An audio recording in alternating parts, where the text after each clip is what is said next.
Bienvenidos. Somos un espacio que busca dar cabida a visiones críticas, amplias, del acontecer cultural contemporáneo venezolano, pero también de su pensamiento. Desde la razón queremos leer, escuchar, ver, palpar lo que pasa en nuestro tiempo adentro y afuera del país. Este programa es posible gracias al equipo conformado por Isabel Iturriza, Inmaculada Sebastiano, Carlos Javier Virgües, Juan Juárez, Fernando Camacho, Giancarlos Caraballo, Juan Clark, Sachenka García y Ricardo Ramírez Requena. También puedes seguir la transmisión en vivo en www.mundour.com. Debes buscar la pestaña de Radio en Vivo, bajar y darle clic en Unión Radio 90.3. Recuerda que nos puedes seguir en @mundourweb, @radioescuelaur, @sachenka76 en Twitter, @macrol30 en Twitter, @Ricardo Ramírez Requena en Instagram y por supuesto en @Alfabeto del Mundo en Instagram. Abrazados por la producción musical de Adrián Van Borkom, estamos listos para comenzar otro episodio de Alfabeto del Mundo, deletrear lo que nos mueve. Hoy hablamos de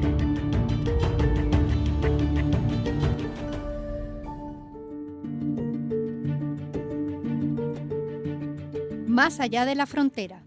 Proyectos literarios desde Nueva York. La ciudad de Nueva York supera los 8,5 millones de habitantes. Es la más poblada de Estados Unidos y, en buena medida, el símbolo del llamado sueño americano. Se estima que el 36% de su población ha nacido en el extranjero. En ella confluyen alrededor de 170 lenguas. Por ello se reconoce como una ciudad multicultural. Desde la Gran Manzana hasta la ciudad que nunca duerme, Nueva York es considerada la capital del mundo. Museos, teatro, arquitectura, gastronomía, música. Es mucho lo que en el imaginario universal constituye esta ciudad, que lleva desde sus orígenes la impronta de la migración como motor para el desarrollo. Entre tantos, el Caribe y su gente encontró a orillas del río Hudson un lugar para vivir. Es por este motivo que se considera la cuna de la salsa, específicamente el Spanish Harlem, área en la cual la mayoría de la población era de origen boricua, cubano y dominicano. Celia Cruz, Johnny Pacheco, Héctor Lavoe, hasta llegar a estrellas actuales como Marc Anthony. Todos comenzaron y muchos alcanzaron el éxito en Nueva York.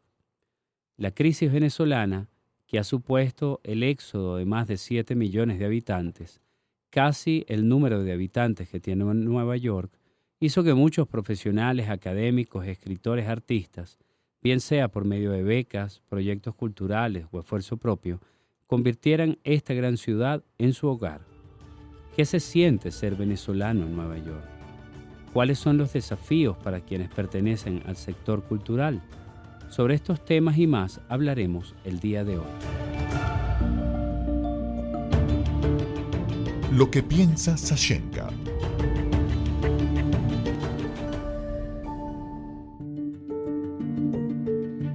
Nueva York es como un gran tótem.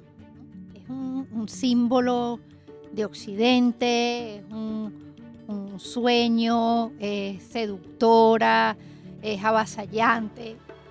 Es una ciudad como que en la que confluye, efectivamente le llaman la capital del mundo porque es como que allí confluye todo. Y, ¿por qué no? En buena medida es la aspiración de muchos llegar a establecerse en una ciudad como esta, que además de ofrecer múltiples opciones culturales, te da la posibilidad de proyectarte como probablemente no se da en otros lugares. Lo que pasa es que también es una ciudad grandísima, carísima, que ofrece desafíos mayores probablemente que otras ciudades en Estados Unidos. La competitividad es voraz, pero sigue siendo seductora. Dentro de esta diáspora venezolana, dentro de esta migración que ha supuesto para nuestro país, que ahora estamos en todas partes, hasta en los lugares más recónditos hay venezolanos, no podía dejar a una ciudad como Nueva York por fuera. Y si bien es cierto, no vamos a obviar que en este momento, en los últimos meses, se ha dado una crisis migratoria justamente en esa ciudad, con la migración forzada, con los migrantes llamados ilegales. Yo no creo que nadie sea ilegal, pero eso es otro tema. También es cierto que muchas personas del mundo de la literatura, del arte, de la música, han logrado hacer de esta ciudad su hogar, la han incorporado a lo que son y, bueno, se han subido ahí. Yo creo que un ejemplo de esto es el número de personas que han optado a becas universitarias y que han logrado hacer doctorados allá. Después algunos se quedan, otros se van a otras partes de Estados Unidos. Los músicos, por ejemplo, es increíble la cantidad de músicos que hay venezolanos haciendo vida en Nueva York. A veces ni los conocemos porque no son probablemente artistas pop, pero de música académica. Entonces, yo siento que en Nueva York hay muchos venezolanos del mundo de la cultura, unos más visibles que otros, pero hay más de los que creemos, haciendo un trabajo sostenido, valioso.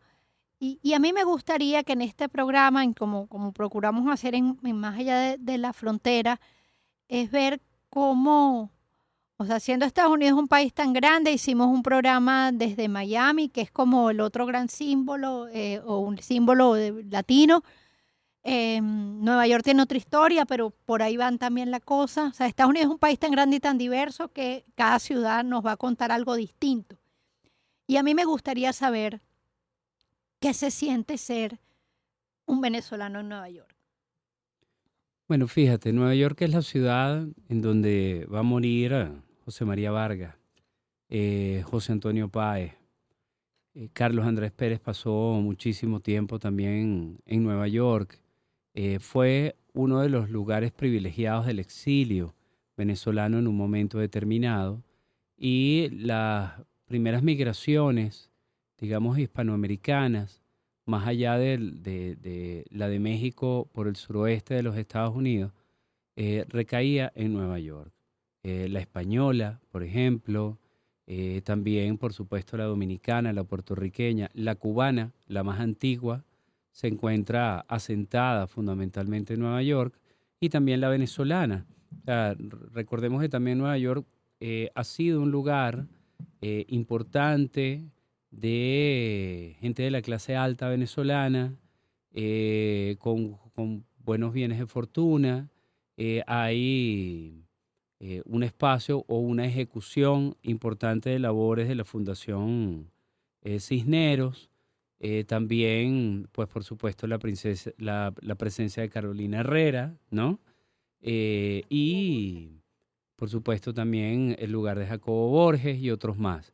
En Nueva York vivió Juan Sánchez Peláez, en Nueva York vivió Alejandro Oliveros. Está en el imaginario venezolano, más allá de lo que Nueva York universalmente también termina Sí. representando y significando. O sea, no es una ciudad que no sea ajena.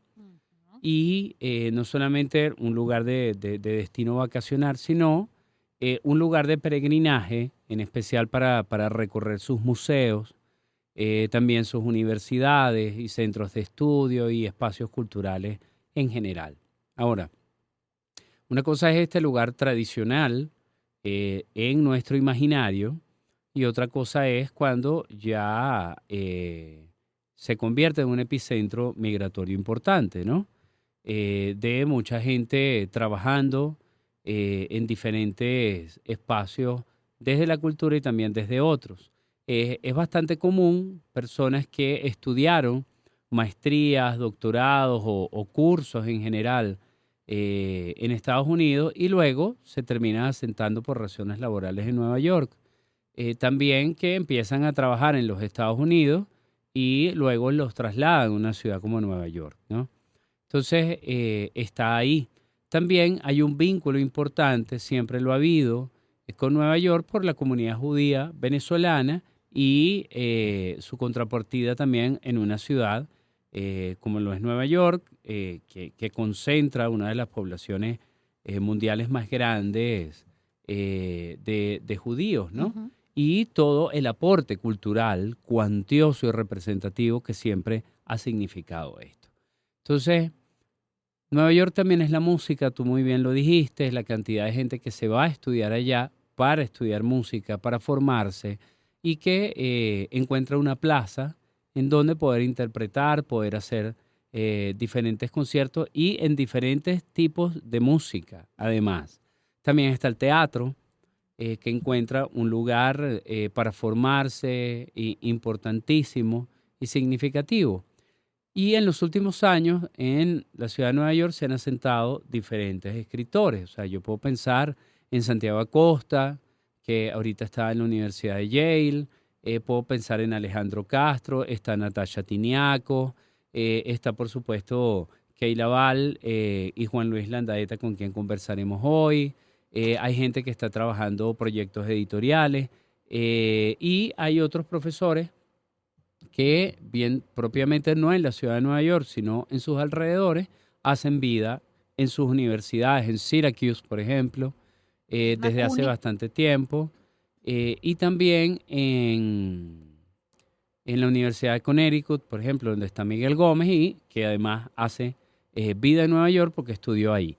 Entonces, estamos hablando de una ciudad importante y aquí lo que nos tenemos que preguntar es qué proyectos literarios se están llevando a cabo allá y qué dificultades presentan, qué logros, qué aciertos van hasta ahora dentro de las carreras de nuestros escritores, sus proyectos de edición y, por supuesto, de compenetrarse o no con una sociedad como la estadounidense desde esa ciudad.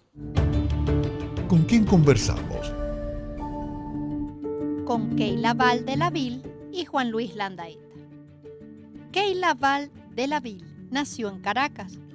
Su novela Los días animales, Oscar Todman 2016, recibió el International Latino Book Award 2018 y fue publicada como The Animal Days, Katakana Editores 2021 en traducción de Robin Myers.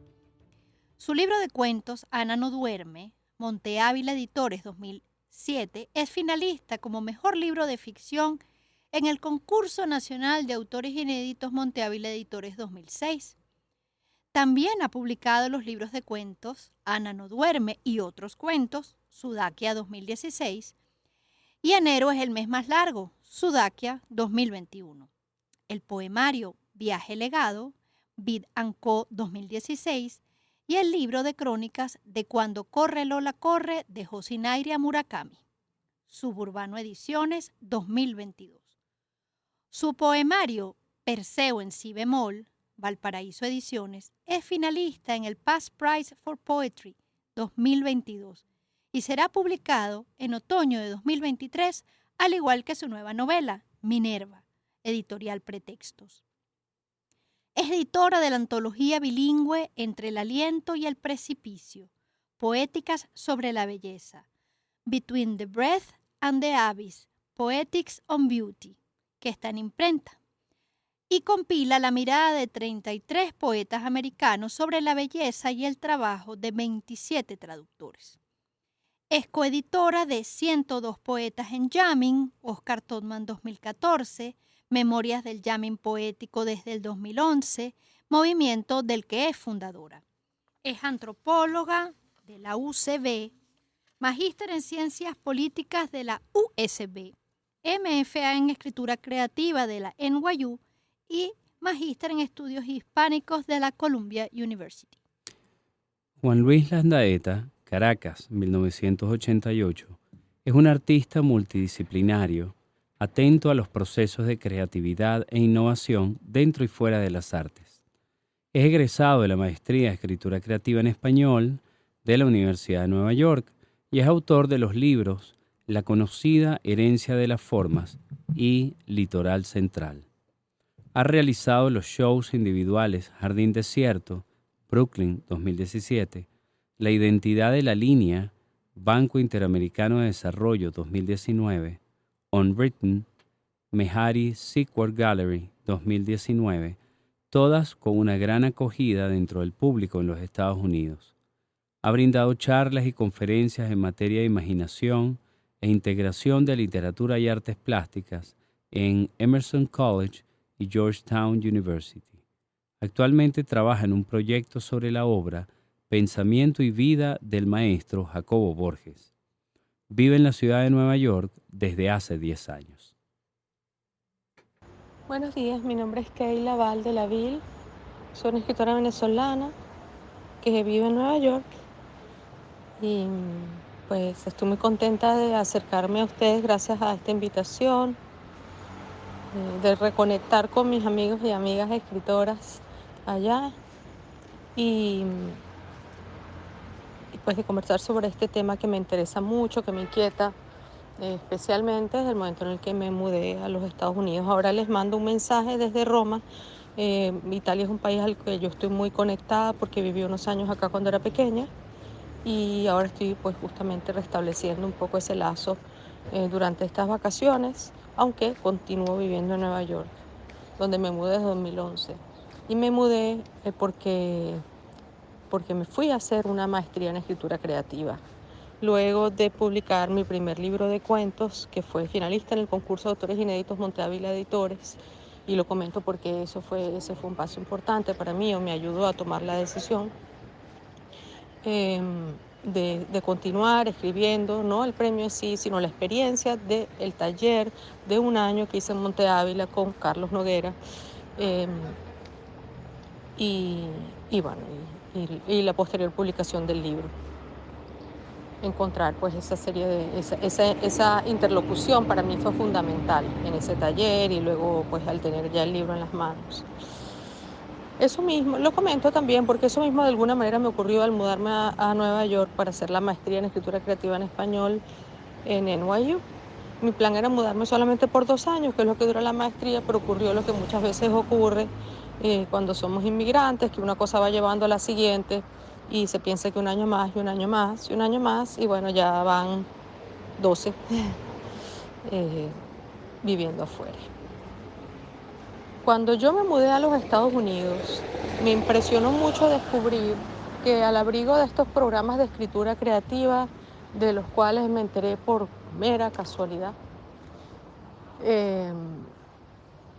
y sorpresa, por sorpresa,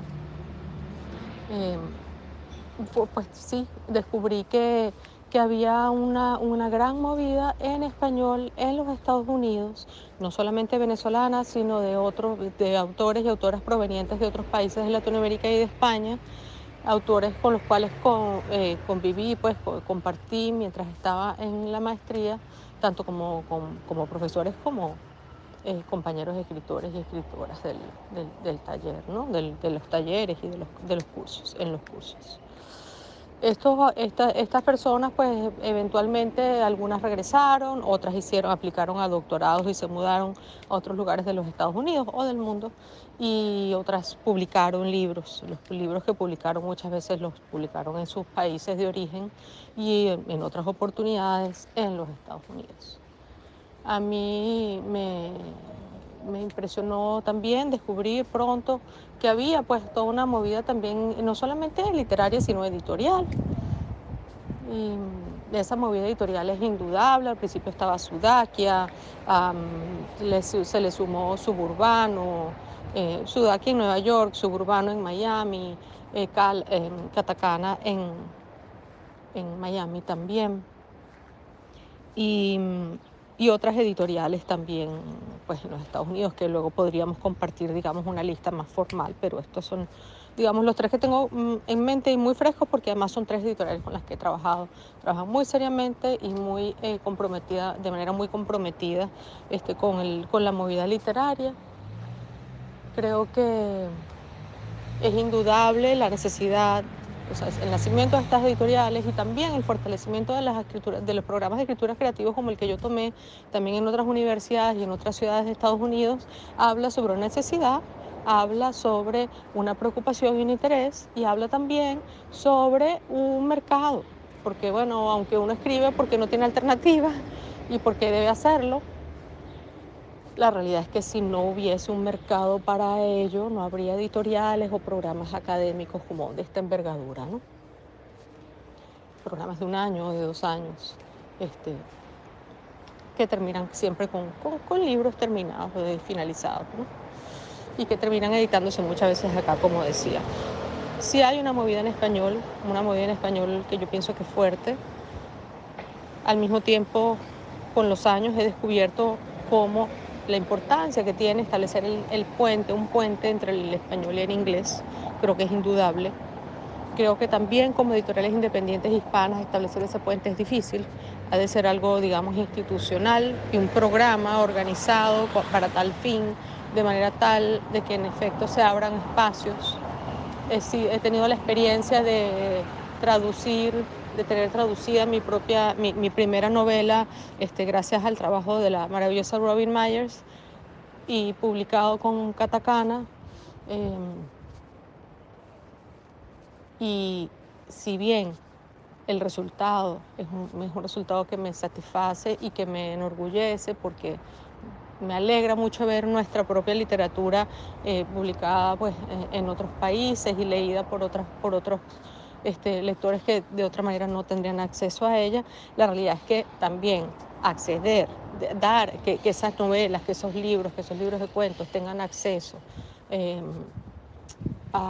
al mercado norteamericano, de la manera en la que los autores norteamericanos tienen acceso a su propio medio cultural, es todo un trabajo paralelo, un trabajo otro, que no es el de los autores y autoras. Entonces existe mucha escritura en español, existe una preocupación de las editoriales, y ahora siento que estas editoriales están tanto en español como traduciendo autores hispanos al inglés, y ahora siento que estas editoriales se enfrentan ante una nueva circunstancia, que es ¿cómo hacemos que estos libros circulen? Que estos libros circulen tanto en español como en inglés.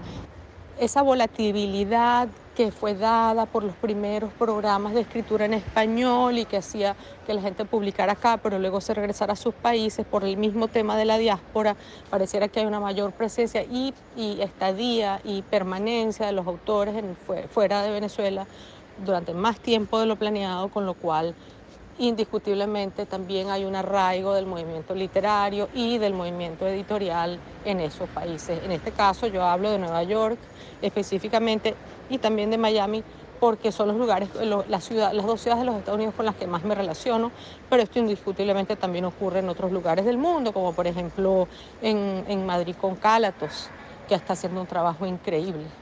No solamente en términos de su trabajo como editorial que publica libros bellos, sino porque se mueve muy bien y ha logrado ganar espacios que sin duda son muy difíciles, sobre todo en un mercado que de por sí ya es hispano. Pero bueno, ese es otro tema y no es mi fuerte, pero sí quiero mencionarlo porque también pues eso que estamos viendo acá también se está dando en otros lados.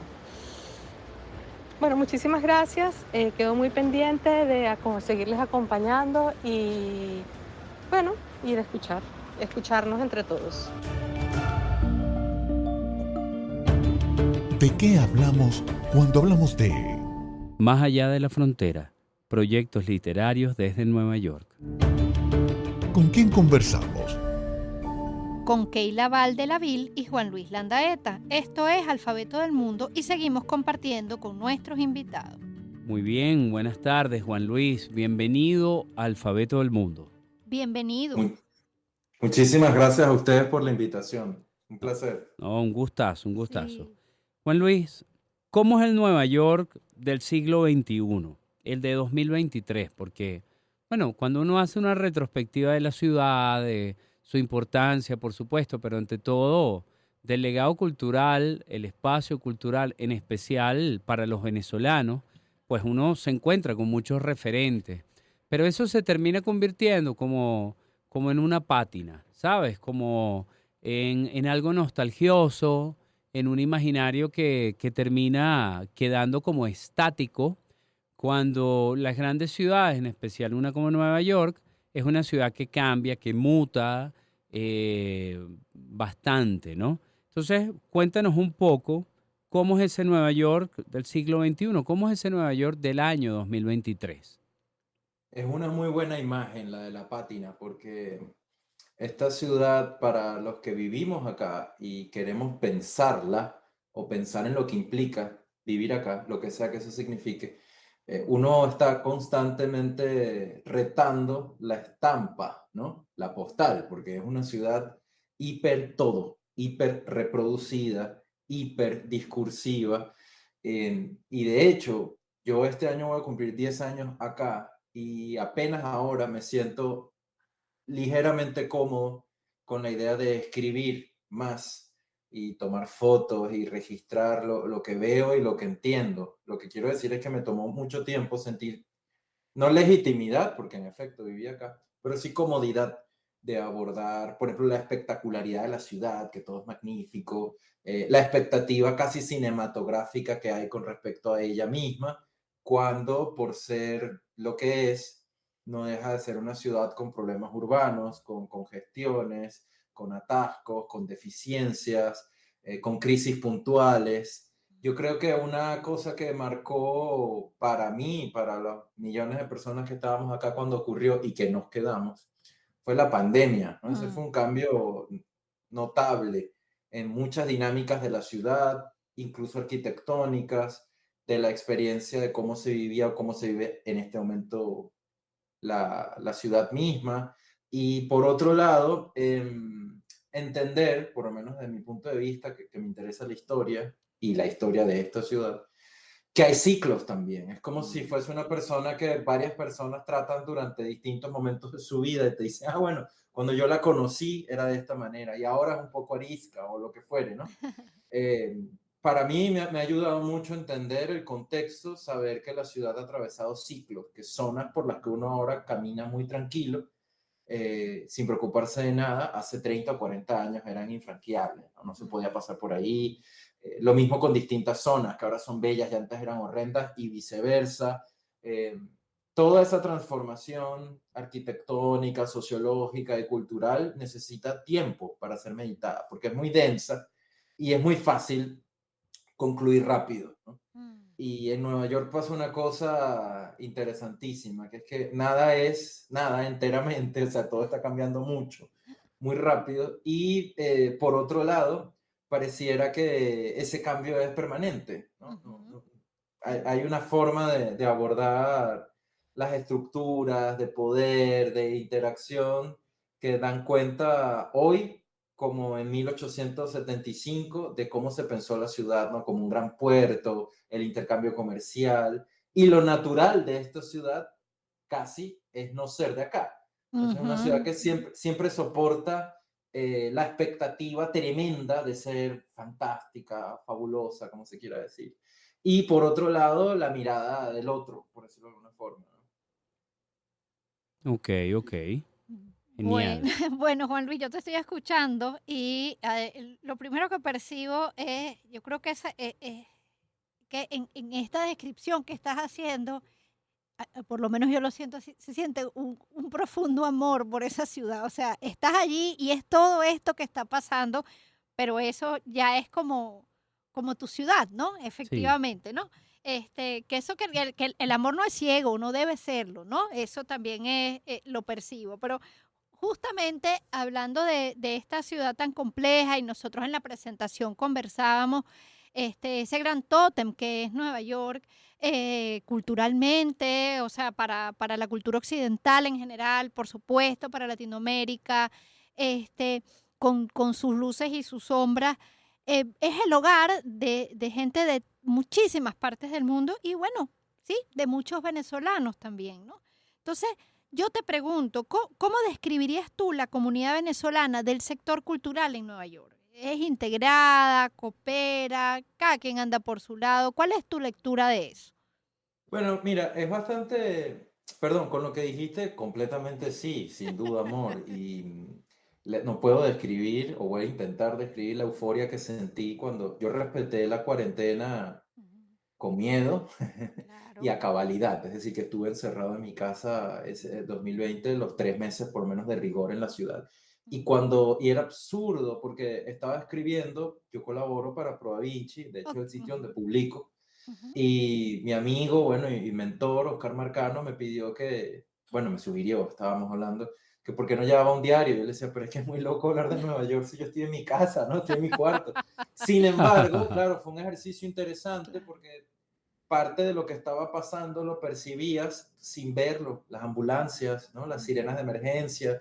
Yo vivía en ese entonces muy cerca de un hospital, una Guau. clínica, y me fui de noche, que era un poco más seguro porque en teoría no había gente y tal, y en efecto estaba desierta la calle, y yo llegué a ver los containers criogénicos donde estaban metiendo los cadáveres porque no cabían en la morgue del hospital. Pero bueno, ahí Ujú. había un material de escritura, de Claro. atestiguamiento, que era un acercamiento por otro lado, yo lo estaba abordando en un texto, pero también era la historia de mi barrio, de mi comunidad, o sea, Claro. todos los que vivíamos ahí sentíamos y veíamos lo mismo, ¿no? Mm. En cuanto a la comunidad venezolana, bueno, yo llegué en un momento en el que mucha gente estaba llegando. Yo llegué el Ujú. 31 de agosto de 2013. En ese entonces, aunque yo no gocé de la oportunidad del beneficio cambiario, existía aquello que llamaban Cadivi y Ujú. estaba el Cadivi estudiantil. Eso ayudó a mucha gente a poder venirse a estudiar puntualmente. En Ok. ese momento, afortunadamente, todavía buena parte de la emigración, digamos que llegaba con un amparo formal desde el punto de vista de papeles y etcétera, porque bueno, estaba el trámite y llegaban a estudiar. Claro. Después eso cambió, como sabemos, ¿no? Sí. Vertiginosamente cambió y ojalá hubiese podido salir todo el mundo en un avión a llegar a una universidad a donde iba, ¿no? Empezaron a Claro. salir a pie, lo que sabemos. De manera que mucha gente, incluso era hasta un mismo momento vital, es decir, todos teníamos más o menos la misma edad. Yo tenía 25 cuando llegué, ahora mismo tengo 34. Eh, y vi mucha gente fantástica venirse como vine yo, es decir, por primera vez a Nueva York, pero además en mi caso adicional, yo nunca había salido de Venezuela. O sea, Nueva York fue mi Imagínate. primer destino en el extranjero Guau. en lo absoluto, o sea, no había Aruba, Curazao, Miami o un campamento por ahí, cero, ¿no? Maracay, Caracas, casi como un aeroexpreso ejecutivo, esos autobuses luce mucho. Bueno, Magnífico. Maracay, así cantado, Maracay, Caracas, Nueva York. Qué maravilla. El título de una Y novela, ¿oíste? Bueno, digo yo. puede ser, bueno, de mi vida. Y por ejemplo, fíjate que más que, a ver, cuando yo me vine también se vino un magnífico escritor y, bueno, muy amigo, como un hermano, que es Adalbert Salas. Ajá. Adalbert me lleva todavía, porque sigue naciendo el mismo año que nació, un año, ¿no? De edad cronológica, pero creo que por algún motivo estos desfases de las carreras, yo estudié Derecho y él estudió Letras, Ujú. para el momento en el que nos vinimos, llegamos juntos a hacer la maestría. Entonces, si bien él me lleva es un año mayor que yo, hicimos juntos la maestría y digo esto porque eso por el lado de la escritura, ¿no? Por acá estaba también Santiago Acosta, que ahora es profesor Sí. en Yale, Ujú. también muy amigo, pero Santiago estaba haciendo ya el doctorado en Columbia. O sea, acaba de llegar. Digamos, esa es más o menos la época en la que yo llegué acá. Pero en realidad con quienes me relacioné más fue con músicos, porque yo, Ujú. bueno, primero que me gusta mucho la música, pero empecé a colaborar y todavía colaboro con una plataforma musical que en Venezuela la dirigía en ese entonces Aquiles Báez, el maestro Aquiles Báez, que es Guataca, ¿no? Guataca Ujú. Night. Sí. Las guatacas se empezaron a hacer en Caracas y curiosamente yo nunca fui a una guataca en Caracas. Y cuando llegué, fíjate, es que es muy interesante Sí, sí. porque como un montón de gente ignoraba realmente la riqueza, la diversidad y, o para ser sincero, la valía de la Ujú. música venezolana. Ujú. No porque estuviese obsesionado con el extranjero y el rock and roll y tal, sino no la conocía, no la conocía. Y en Venezuela hay una cosa sobre todo con la música del llano, como decir, esto es música venezolana, y bueno, a ver, Aldemaro Romero es música venezolana, Ilan Chester es música venezolana, Los Tres Dueños es música venezolana, ¿no? Entonces, bueno, acá, entonces, claro, tuve contacto yo no sé si pasó en otros ámbitos, pero en música en ese momento estaban llegando un montón de gente fantástica, o sea, Linda Briseño, Imagínate. Gabriel Chacarji, que ahora Ah. es como de los grandes pianistas Sí, de jazz sí. jóvenes, ¿no? Ujú. Gabriel estuvo hace poco en Venezuela. Carmela Ramírez, en brevecito, o sea, yo en 2013, en 2014, 15, llegó Jorge Glenn, con quien además, el Exacto. compadito, con quien además he trabajado, etcétera. Baden Goyo, también, muchos de ellos, o casi todos, exceptuando a Jorge, que les lleva un poquito más de edad, llegaron a estudiar en New School. Entonces, además eran compañeros entre ellos. Bueno, estaban haciendo jazz, el otro estaba estudiando piano, el otro canto, etcétera. Entonces, mi trato fue mayormente con músicos en ese primer momento y muy hermoso, porque además yo tenía que escribir sobre lo que ellos estaban haciendo y yo estaba igual que ellos, pero en otro lado. O sea, yo también Claro. estaba entender mi posición en esta ciudad, qué podía hacer, ¿no? Cómo escribir sobre música. Yo nunca había escrito sobre música y amo la música. Entonces, primero romper eso. Claro. La primera banda sobre la que escribí acá fue Los Crema Paraíso, que es la Sí, banda de Leopardo de Neil con Nilo Ortega. Ochoa. Ochoa. Correcto, correcto. Ochoa, sí, sí, percusionista. Y bueno, mira, desde entender la historia de, por ejemplo, Neil, que usa percusiones venezolanas, aprendí de tambores venezolanos acá, el culo de puya, etcétera, cómo se usa esto, cómo suena, etcétera. Bueno, más adelante también Nela Rojas, que también es amiga. Entonces, bueno, fue curioso porque yo estaba viendo lo mismo que ellos, pero yo tenía o tuve que orquestar muchos perfiles, contando la historia de ellos, de lo que ellos estaban viviendo, sintiendo que de alguna forma también así contaba la mía, ¿no? Claro. En muchos casos fui yo la primera persona que les hizo una entrevista larga, por ejemplo, un perfil de 10 cuartillas o algo por el estilo. Qué maravilla. Y una cosa con la que, a ver, yo me sentí muy cómodo desde que llegué. Realmente yo nunca sentí, ¿sabes? Ese asomo de duda y de miedo. Eso lo sentí en Caracas. Aquí no. Aquí me sentí muy cómodo desde que Qué bueno, llegué. qué bueno. Y parte de lo que absorbí fue entender que hay algunas tradiciones en la ciudad, ¿no? Y me acerqué mucho a la escritura hecha en Nueva York a través de la no ficción. Soy discípulo y adicto a The New Yorker, la revista. Bueno, más que la revista, sus colaboradores Claro, históricos, como la claro. gente que ha estado vinculada a cierta forma de abordar. Y creo que tiene que ver todo, y lo conecto así, con que todo sea exhaustivo. Es decir, más allá de la imagen, de lo que te impresiona, de ver a un artista o de estar acá cuando determinados hechos históricos ocurren, pedirle más a ese hecho. Es como, bueno, ok, vi a David Bowie, ok, David Bowie increíble, magnífico, ¿qué más? ¿No? ¿Qué tiene que ver David Bowie con Soho? ¿Qué tiene que ver David Bowie con... ¿Dónde lo viste? ¿Por qué lo viste ahí a Camina? Bueno, pero Camina porque le dio un infarto. Esto todo lo estoy contando verídico. No, no, no, no, por supuesto, A yo te Bobby estoy le dio un escuchando. infarto y no era difícil encontrárselo haciendo calistenia, caminando en la calle todas las mañanas por donde él vivía, que además era muy cerca de una librería que se convirtió en un eje importante para los escritores en español dentro de Nueva York, que era McNally Jackson Bookstore. Ahí estaba en ese momento un uruguayo promoviendo la literatura latinoamericana en español. Entonces tú ibas y yo de hecho tuve el goce de hacerlo, tú puedes presentar tu libro allí. Y esa era la misma librería donde David Bowie cruzaba la calle y compraba libros. O sea, digamos. Bueno, eso es en buena medida, Juan Luis, o sea, tú me estás contando un poco la Nueva York que uno se imagina que es. A ver, yo estuve allá de visita hace muchos años una sola vez. No calibras la ciudad de ninguna manera, te Claro, desborda. claro. Pero además, pero sí es un poco la que uno sueña. Entonces, yo veo mi mirada ahorita y Ricardo, le doy la palabra a Ricardo, es como que tú llegaste, podríamos decir, a pesar de muchas circunstancias complejas, no lo quiero banalizar, pero como un momento dorado en el que mucha gente, como tú dices, se pudo ir en otras circunstancias, ¿no? ¿Es esa la Nueva York de hoy? Igual le doy la palabra a Ricardo un momento. Sí, quizás cuéntanos un poquito, Juan, eh, esa Nueva York que encontraste hace 10 años, ¿se parece o se sigue pareciendo a la que estás viviendo en estos momentos? Ya eres un hombre mucho más maduro, han pasado 10 años de emprender diferentes proyectos tuyos allá. Hay muchas personas que llegaron en ese momento a Nueva York, quizás culminaron estudios y se fueron a otros lugares. ¿Te sientes más bien ahora solo? Cuéntanos un poco por esa línea.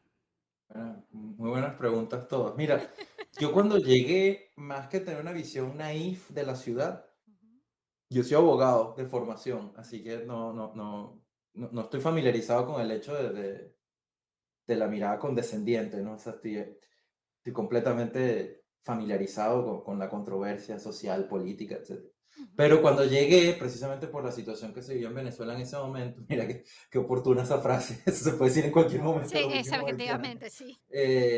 Yo llegué y además venía por una circunstancia familiar, personal muy dolorosa, muy aguda, que además como era personal, mucha gente no se tenía que enterar de eso. Entonces, claro, era más bien como, ay, qué bueno, se va a Nueva York y tal, pero bueno, tampoco es que me senté con un globo terráqueo a ver a qué gran ciudad del mundo me iba a estudiar. O sea, mi presupuesto me dio para aplicar a 2 maestrías. Yo compartí un poquito antes de venirme una mención con Ricardo precisamente. Y bueno, estaba en la edad, me acaba de graduar, era asistente académico de José Tomás Angola en un curso de cuento contemporáneo en la Escuela de Letras. Y bueno, un par de cosas me ayudaron y quedé en la maestría. De manera que lo primero que yo me sentí, y de verdad disculpen el término, fue salvado. O sea, así como en términos de béisbol, safe, ¿no? Porque Entiendo. me vine prácticamente sin recursos económicos, me ayudó alguna gente y la impronta era hasta un pelín ridícula, porque me vine con un montón de borradores de poemas y dibujos, o sea, es una escena así Claro. caricaturesca, ¿no? Pero por otro lado me parecía una oportunidad fantástica este impulso que te da el tema de la supervivencia. O sea, yo como llegué con tantas cosas por resolver sobre mí, sobre mi vida, sobre mi futuro, más gente tenía el ímpetu de eso. Ahora, ¿qué va a pasar? ¿Qué va a pasar conmigo? ¿No? Y en parte de ello tenía que ver con que yo sabía que a Venezuela de momento no iba a regresar, no he regresado hasta ahora, pronto lo haré, pero no he regresado hasta ahora. Y eso me hizo tener mucha amplitud de cabeza hacia lo que pasara, cualquiera que fuera el caso. O sea, fíjate, en 2016 un montón de gente se espantó cuando ganó Trump. Yo no estaba contento ni de cerca, pero para mí no había otra opción, ¿no? Por dar un ejemplo. Entonces, con esa actitud como de superviviente, por otro lado, siempre he sentido que hasta cierto punto el Sí. momento lo crea uno, ¿no? Sobre todo a nivel artístico. A veces la situación más hostil o que más presión te mete es la que más requiere de ti o la que más saca de ti. No digo que hay que infligirse dolor, pero suele ocurrir que se suman distintos elementos que están allí, que tú estás persiguiendo y que estás buscando. Entonces, empieza a coincidir, fíjate, por lo menos en este momento, y hablo de este momento porque esto explica mucho mi relación con lo que ustedes acaban de comentar. Estoy escribiendo mucho sobre Nueva York, ya empecé a publicarlo, está en Provinci, por cierto. Y yo decía, claro, el tema no era el tono estaba ahí, el punto era que yo no sabía qué decir. Entonces, bueno, Entiendo. empecé a agarrar elementos que me timbraron, por ejemplo, esta cosa fotográfica del sol entre los dos edificios de una calle en Nueva York, se llama Manhattan Hedge, y aquí lo venden como si fuese una cosa así, un episodio único, histórico, tú sabes, una alineación de astros, y la verdad es que es un poco mentira eso, porque casi durante todo el verano el sol lo alcanza a ver entre edificios. Entonces, Juan, bueno, mira, ok, perdón. tenemos que ir terminando Ah, ya. Está seguro, buenísimo. No, seguro, no, esto seguro. todo lo que nos estás contando es maravilloso, pero sí de verdad tenemos que ir cerrando porque tenemos un tiempo determinado, ¿ok? Se puso el sol, no pasa nada.